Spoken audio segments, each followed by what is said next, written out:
Om.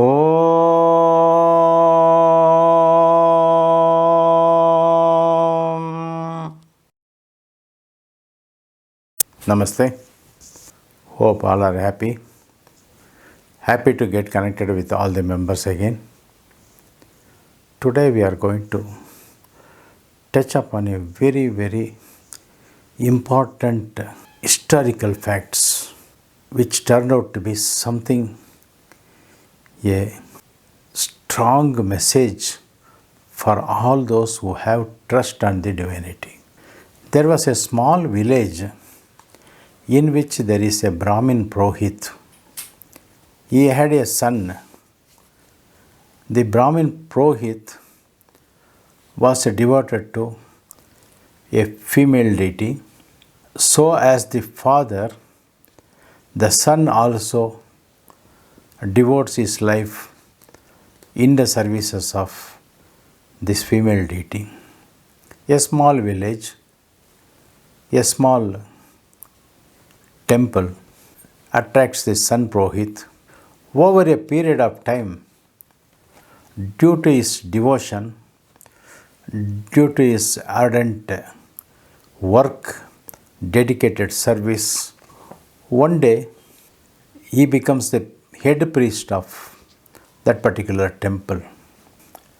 During the daily course of worship of the deity and arranging puja and performance of rites, the priest of the temple, who is the son of another famous priest, he starts murmuring or starts reciting within himself some mantra, or it looks like he is self-talking, etc.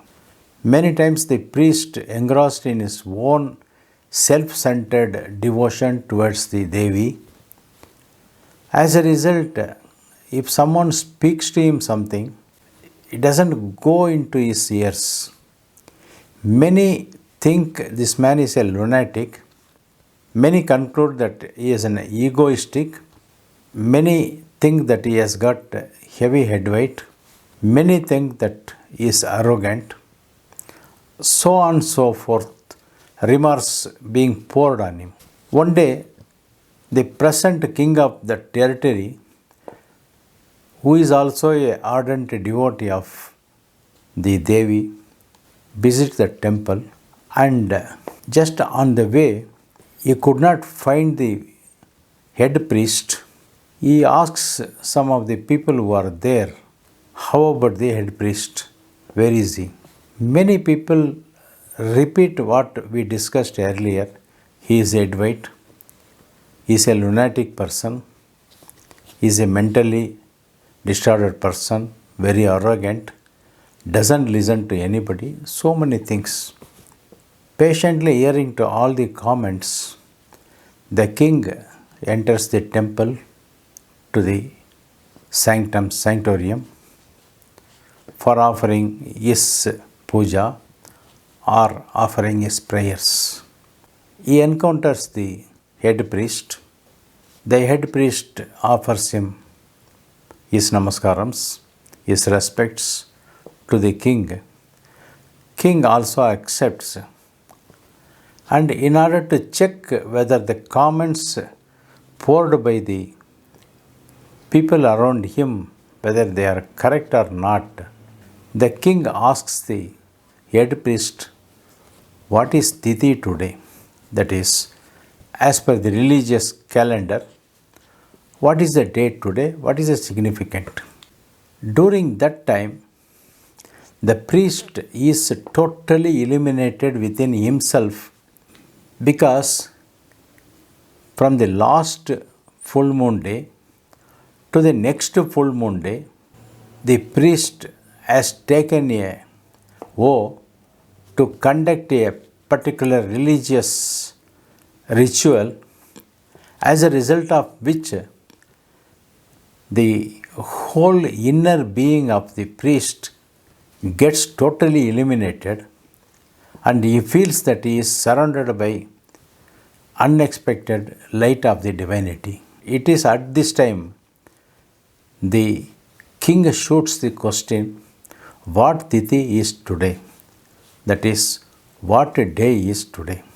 What is the significance of today?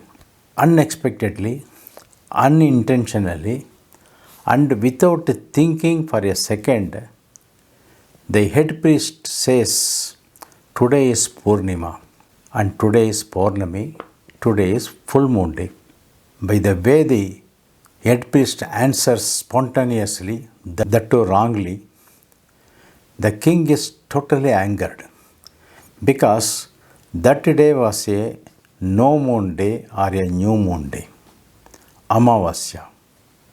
This being the case, whereas the head priest, being the head of the temple, being responsible for the Panchanga, being responsible for knowing the sacred days, religious days, etc., the king feels that this person arrogantly replies wrongly. After offering the prayers to the deity, the king leaves, declaring that the priest shall be beheaded today before sunset. Now, the mistake uttered by the head priest is realized by him only after the king leaves. Now he has no other way to go anywhere other than submitting to the Devi, the goddess, whom he has been worshipping all along the years, right from his childhood days. Now the head priest does not want to undergo the punishment of the king.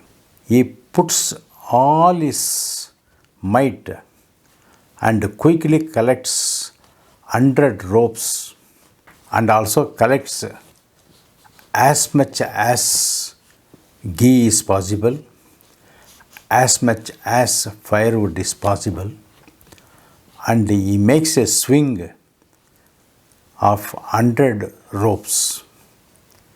He lights a fire, keeping all the wood, pours ghee. He stands on a hanging swing-like platform and keeps a knife on his hand and starts singing a particular hymn in praise of the Devi. Starting from, O Devi, like the sun's rays, like a bindi, the decorated lotus on your forehead, like a manika or the ruby which is glittering, you being the most adored, you being the most revered, most worshipful Devi and Almighty for me, bearing two breasts like a fully ripe pair of pomegranate fruit, seated on a lotus with so soft bedded like that, who radiates red golden lights around you, I praise you and submit before you. And once each rhyme is completed, he cuts one rope. As such, when the 100th rope is cut, the swing will get detached and he will fall on the fire pyre. That was the arrangement. In order to avoid the punishment given by the king, the news of this goes around the town and all the villagers in and around gather, and thousands of people have gathered to witness this. The day is coming for an end and the night is likely to embrace. At this situation, the 79th hymn is being rendered by this priest. He starts the 79th hymn, which contains a simple meaning that who has the sight alone can see you, whether it is internal or as well as the external. Only those who have the sight have the grace of you. Those who have the good heart only can worship you. Those who have the pure heart only can praise you. Those who have the purity of thought only can realize you. I, being an ardent devotee of you, cannot be taken to the hell. I have the right to sing a song on you, and other than you, no one can understand me, no one can understand the truth, and I am in praise of you. Only those who understand the truth of you only can survive and come to you. I want to surrender before you, even before my life is snatched away from me. I surrender to you. Reciting this hymn, praising the Devi, he wants to surrender and pleads her to take him away from that particular scene.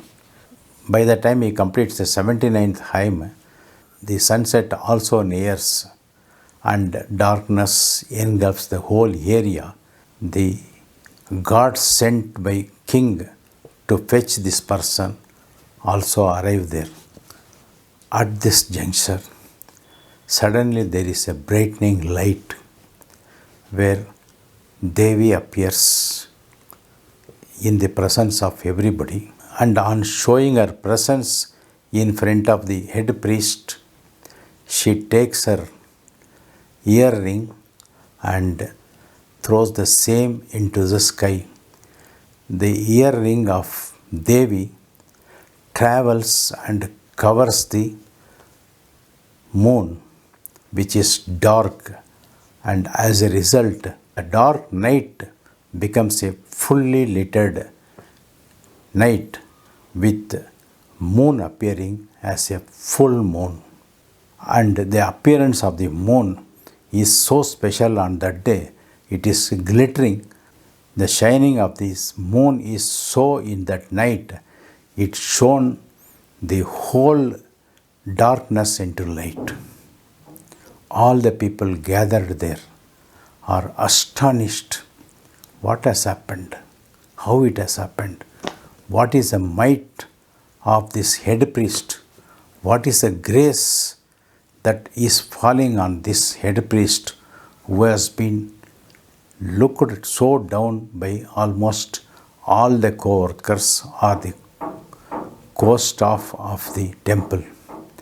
The message reaches the king, and the king repents for his act of ignorance and act of giving punishment, and the king realizes his mistake and expresses regret for his sudden action without proper understanding.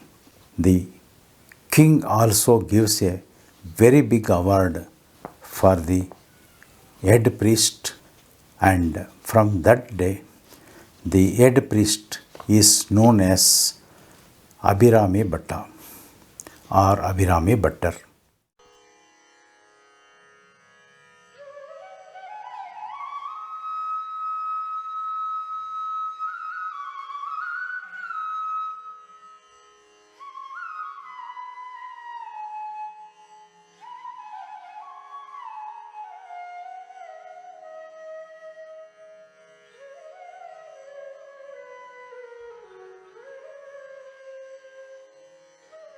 The incident happened in early 18th century.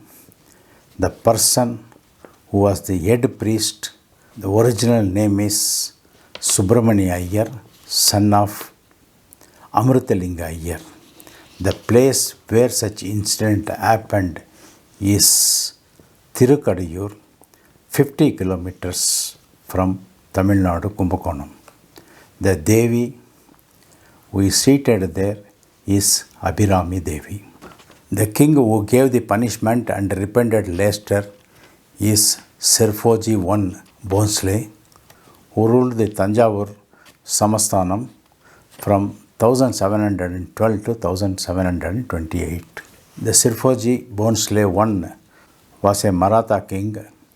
The Maratha kings ruled Tanjavur for about 180 years. Even today, the Maratha kings are living in Tanjavur. They have a palace and their families are living there only. This particular temple also has another significance. The Markandeya Prabhu, whose age was supposed to be only 16 years, and where the Yamadharmaraja, the king of death, who approaches him to come and surrender, puts the noose, and by the same time the Markandeya goes and hugs the Shivalingam. As a result, the noose goes and falls on the head of Markandeya as well as on the Shivalinga also, by which the Shiva god gets angry and curses Yamadharmaraja, the king of death, and puts him down to his foot. As a result, there were no deaths at all. Subsequently, the story says the Bhuma Devi, the Bhumata, goes and appeals to the Shiva to release Yamadharmaraja, and Yamadharmaraja also gets released, as a result of which again the dissolution starts happening individually. That is, the death of the born people also takes place. This particular Abhirami Devi temple also is famous for offering prayers towards longevity. Those couples who lived long and attained, especially the male member, after 60, 70, 80 and 90 and 100, if they live together, they go along with their spouse and offer prayers regularly so that the longevity gets enhanced for them, as it happened to Markandeya Prabhu also, or Markandeya Maharishi also. When Markandeya was a child, before the birth of Markandeya, parents Mrikundu and Marudumati prayed to Lord Shiva seeking for blessings for a child. Pleased with their prayers, Shiva offers them two options. One, a child dull in intelligence but can live 100 years. Another child which will live only for 16 years, but the child will be very brilliant. They opt for the 16-year-old child. The child grows up and becomes Markandeya. The child is so devoted to Shiva, even he brings Ganga Jalam from Ganga through the underground passages to the Abhishekam, or the pouring over the Shivalingam. By this way, his devotion towards Shiva grows. Shiva also advises Yamadharmaraja that whoever is in worship of me, you have no right to take them to death. It is said that this particular place is so special because when the Samudra Manthan was happening, at that time the Devas and Asuras fight for the Amrita, the nectar and the poison. When the Devas get the Amrita, they come to this particular place and they wanted to drink this ambrosia so that they will have more strength and energy to fight the Asuras. But while drinking the ambrosia, the Devas, including Indra, forgot to worship Ganapati, the Ganesha, who is supposed to be worshipped before undertaking any major or minor works. As a result, Ganapati takes away the pot which contains Amrutam and he runs away, comes to this particular place and he makes a lingam out of this Amrita and starts Abhishekam from the same Amrutam also. As a result of this, the main deity Ishvara is being addressed as Amrita Ghateshwara. Ghatam means the pot in which the music also comes. Sometime in the Carnatic music they will keep one empty pot in reverse and play, that is called Ghatam. So Amrita Ghateshwara. As a result of this, the main deity is Amrita Ghateshwara, and when you enter the temple on the right side you can see Devi Abhirami, and this temple is a huge temple, but presently it is not under the control of government of Tamil Nadu. It is under the control of some seer and some matas. Those who want to visit this temple can take a tour as part of a Navagraha worship reaching Kumbakonam. From there you can visit all the Navagraha temples and a couple of temples including Devi Abhirami temple. The Abhirami temple always increases the longevity. So all those children's parents who had come to me and whose longevity was a question to my understanding, I have always referred to them. All those such children are even today alive and they are hale and healthy also. So whenever there is some life-threatening incidents in our life, always take the name of Devi Abhirami. She will always be with you and she will always grace you. And Amrita Ghateshwara, the Ishvara, also will grace you, grace all of us. As and when any of you, husband or wife, especially the husband, when he completes 60 years, it is the Jiva Karaka and Ayush Karaka. Shani as well as the Guru or Brihaspati will come to the same house where they were at the time of our birth. When a child is taking birth, nothing is certain. So it is so tender. Because at the age of 60, the person who was born 60 years back is position of Guru, Brihaspati or Shani Bhagavan will be in the same place. The 60-year person is just like a tender child who has taken birth yesterday or today. As a result of this, it is customary for the people to go and visit this particular temple and offer their prayers. In continuation of this video, we will have a program shortly. I will reveal those things in the next video. When that incident comes, maybe in 15-20 days, we will definitely have. Till such time, we will meet in another video, in another occasion with another topic of interesting to all. Om Sadguru Babaji Namaha. Om Sadguru Babaji Namaha. Om Sadguru Babaji Namaha.